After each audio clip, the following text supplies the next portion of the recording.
नमस्कार, स्वागत है आप सभी का आपके अपने रुचि धर्मन पाठशाला में। उम्मीद करती हूँ कि आप सभी स्वस्थ होंगे, मस्त होंगे। जैसा कि आप देख पा रहे हैं कि आज हम यहाँ पर मध्य प्रदेश पुलिस शासन के बारे में या प्रशासन के बारे में बात करने, और ये एग्जाम की दृष्टि से तो महत्वपूर्ण है ही, लेकिन आम जनता को भी इसकी जानकारी होना बहुत जरूरी है, क्योंकि ये प्रावधान जो है आम जनता के लिए ही किए गए हैं। तो चलिए जानते हैं इसके पहले कुछ चीजें कि जैसे आप सभी जानते हैं कि जब पुलिस प्रशासन नहीं हुआ करती थी हमारे देश के अंदर, तो उसके पहले राजा महाराजाओं की खुद की अपनी सेना हुआ करती थी। और इस सेना के माध्यम से राजा महाराजा नगर का या प्रशासन का या राज्य का संपूर्ण जो कार्य है वो किया करते थे। चाहे साम्राज्य विस्तार हो, चाहे राज्य की या देश की रक्षा करना हो, ये सारे काम होते थे। किंतु 1857 की क्रांति के बाद में आपने देखा कि ये जो सेनाएं थी वो कहीं ना कहीं हमारे यहाँ पर जो थी वो कमी देखी गई, या बहुत ज्यादा 1857 की क्रांति के बाद में उथल पुथल। यही रीजन है कि यहाँ पर आवश्यकता महसूस हुई कि ऐसी कोई सेना व्यवस्था या ऐसे किसी दल का व्यवस्था की जाए या प्रशासनिक या आधिकारिक दल की व्यवस्था की जाए जो देश के अंदर आंतरिक मामलों की सुरक्षा को यहाँ पर मद्देनजर रखते हुए कार्य करे। और यही रीजन है कि पुलिस यहाँ पर इंट्रोड्यूस हुई और फिर अलग अलग संशोधन किए गए, ब्रिटिशर्स द्वारा भी संशोधन किए गए। और इसके पहले जो भी प्रशासन थे उसमें भी उल्लेख जरूर है आंतरिक लेवल पर सुरक्षा व्यवस्था का, लेकिन पुलिस शब्द आधिकारिक तौर पर नहीं मिला। ये बहुत बाद में आया। और पुलिस शब्द आपको मैं बता दूं, ये फ्रांसीसी भाषा का शब्द है, जिसके बारे में हम शायद अभी आगे बात करें। इसके बाद होता यह है कि आप 1857 की क्रांति के बाद में देखें कि पुलिस यहाँ पर आंतरिक व्यवस्था का कार्यभार संभाल रही थी। और पहली बार आप सभी को मैं बता दूं 1861 में, लगभग 163 साल पहले, 64 साल पहले, एक पिटीशन फाइल की गई, जो फाइल पुलिस प्रशासन में उर्दू भाषा में फाइल की गई थी। अगर आप इसको देखेंगे तो 1861 की एक एफआईआर है। 1861 की ये जो फाइल है या पिटीशन है या जो एफआईआर है, ये दिल्ली प्रशासन के द्वारा जो है 2017 में, वर्ष 2017 में जो है शेयर की गई थी। और इस एफआईआर में दिल्ली में एक चोरी हुई थी, उसका उल्लेख था, जिस चोरी में महिलाओं के कुछ कपड़े, हुक्का और आइसक्रीम जो है, या जिसे आप बोलते हैं कुल्फी जो है, उसकी यहाँ पर ये एफआईआर दर्ज की गई थी कि वो चोरी हुई। और ये जो एफआईआर थी, अगर आप देख पा रहे हैं तो पूरी एफआईआर जो थी वो उर्दू में लिखी गई थी। और यहाँ पर अंग्रेजी ट्रांसलेशन इसका जरूर दिया गया था, लेकिन ये एफआईआर पूरी पूरी उर्दू में लिखी गई थी। और लिखी भी जानी वाजिब थी। रीजन, क्योंकि उर्दू यहाँ पर हिंदी की बहन या सहायक के तौर पर कार्य करती थी। और ब्रिटिश एम्पायर के टाइम पर या उसके बाद भी उर्दू जो है हिंदी के साथ साथ चली है, और हिंदी की बहन के रूप में ही लोगों के द्वारा प्रयोग में लाई जाती थी और प्रशासन में भी प्रयोग में लाई जाती थी।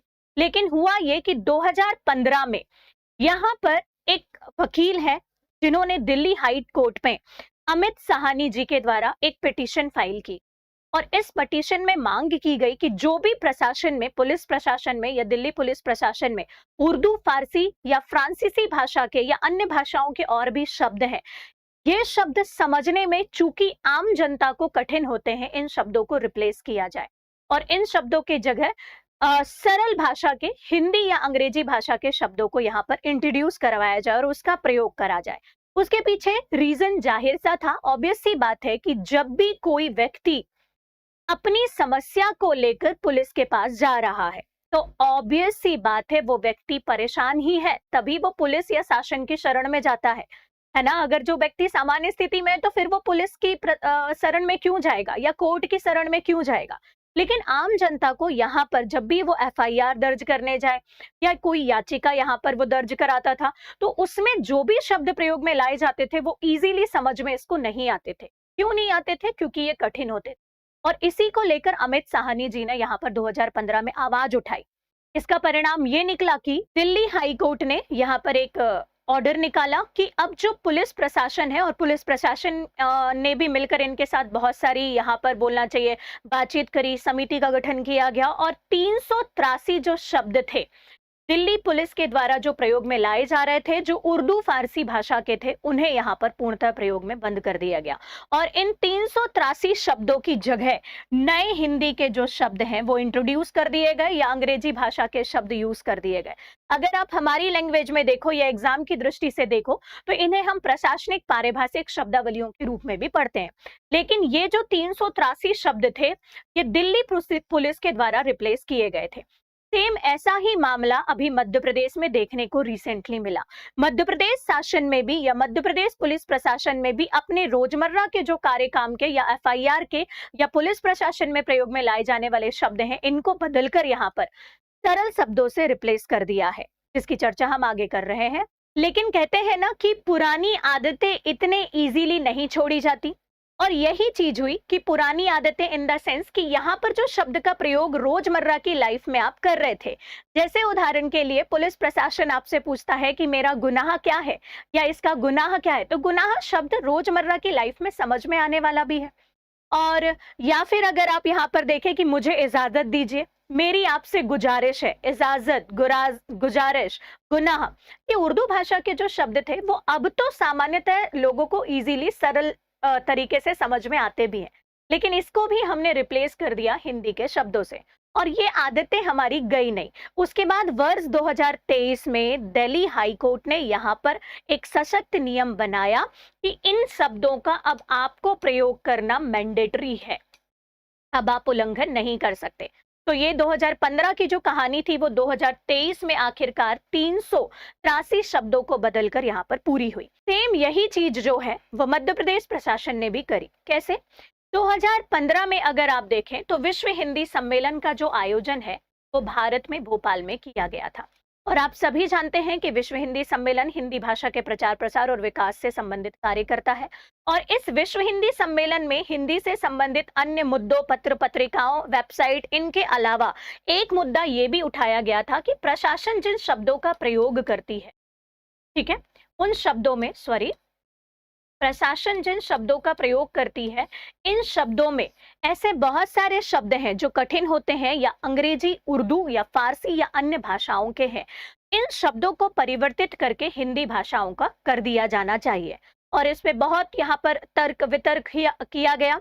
और इसके बाद में 300 नहीं, 675 के अराउंड पूरे शब्दों को निकाला गया और 675 शब्दों की एक सूची बनाई गई, और उसमें यहाँ पर विचार विमर्श चालू हो गया कि इन शब्दों को हटाया जाना चाहिए क्योंकि ये उर्दू और फारसी के। और इसी के चलते डीएसपी मदन मोहन समरजी जो हैं, आप आगे देखेंगे तो रिसेंटली वो नर्मदापुरम में पोस्टेड थे, अभी पता नहीं कहाँ पोस्टेड है, तो इन्होंने यहाँ पर लोगों को इन द सेंस पुलिस प्रशासन को प्रशिक्षित करना भी चालू कर दिया था हिंदी में एफआईआर या इन शब्दों के एफआईआर के प्रयोग पर।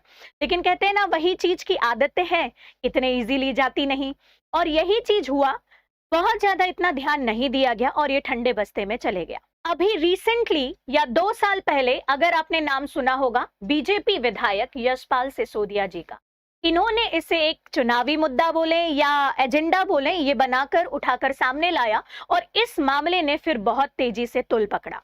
और ये मामला क्या था कि पुलिस डिक्शनरी से हटाए उर्दू शब्द, कांग्रेस को हुई आपत्ति, बीजेपी ने बताया गुलामी का प्रतीक, और यही चुनावी एजेंडा बनकर बहुत तेजी के साथ में उर्दू पॉलिटिक्स चली गई या ये सब चीजें हुई।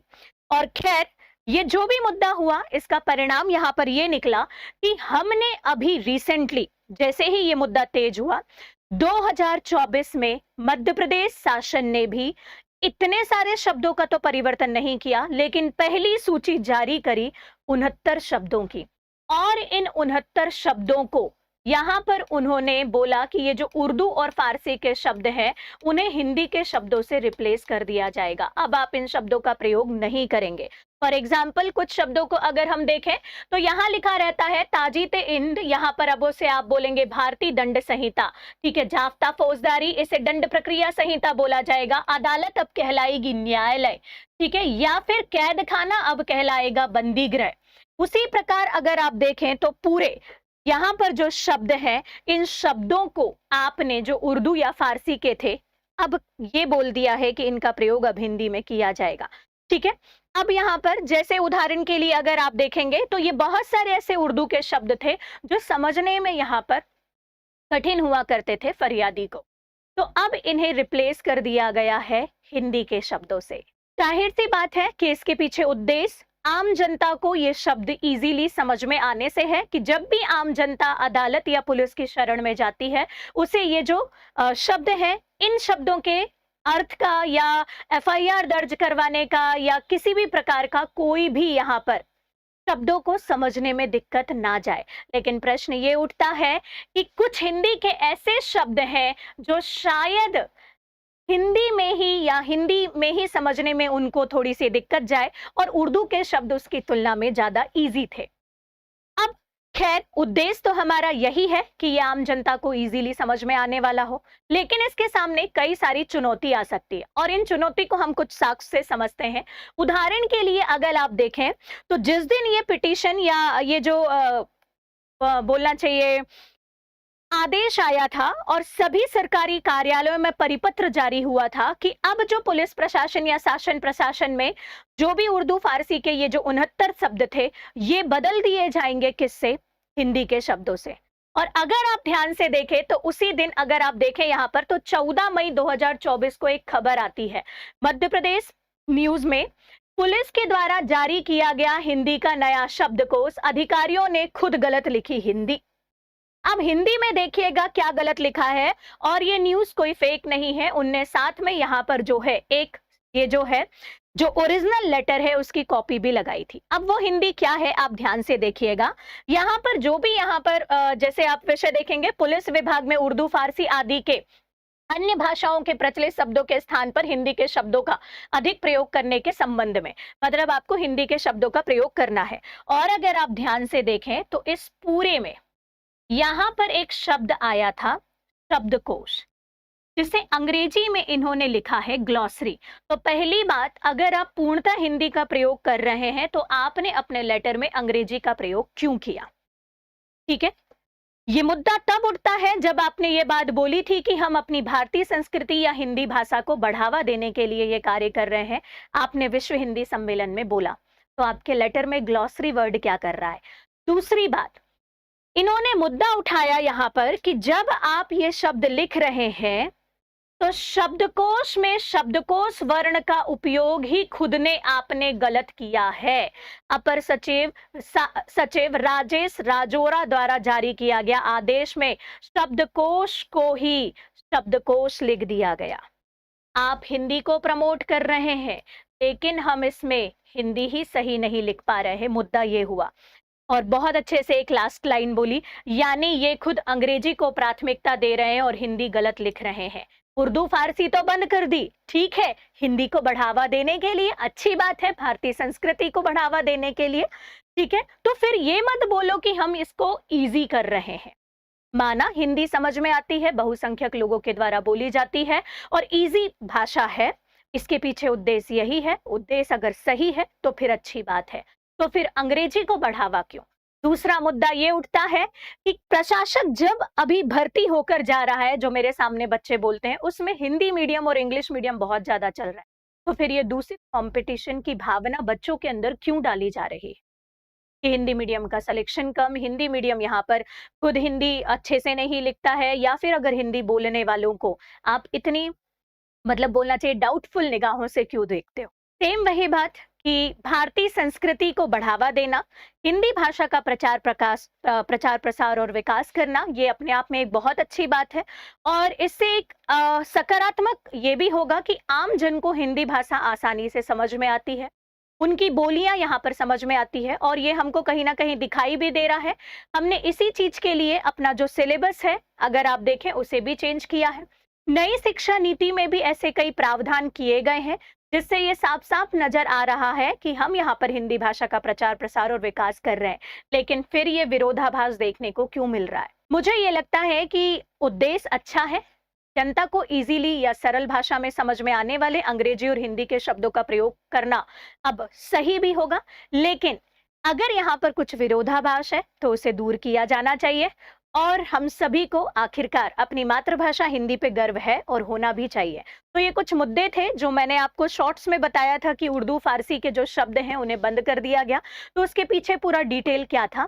सिंपल सी बात है, इन उर्दू फारसी के शब्दों को बंद करने के पीछे यहाँ पर डिटेल यहाँ पर इन्होंने या उद्देश्य जो दिया है वो यही दिया है कि ये आमजन को इजीली समझ में आने वाले शब्द नहीं थे, और चुनावी एजेंडा ये जिन्होंने भी बनाकर सामने लाया है उसका एक उद्देश्य ये भी दिखाई देता है कि भारतीय सनातन संस्कृति को बढ़ावा देना, हिंदी के शब्दों को बढ़ावा देना, हिंदी भाषा का प्रचार प्रसार और विकास करना है।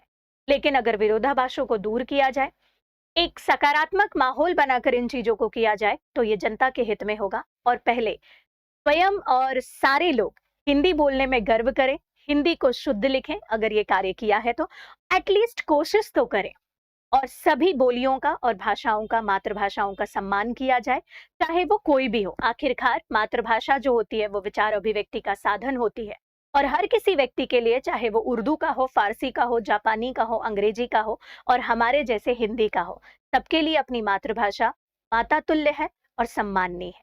इसी के साथ मैं भी बोलूंगी मेरी मातृभाषा के लिए, जय हिंदू, जय हिंदी, जय हिंदुस्तान। धन्यवाद।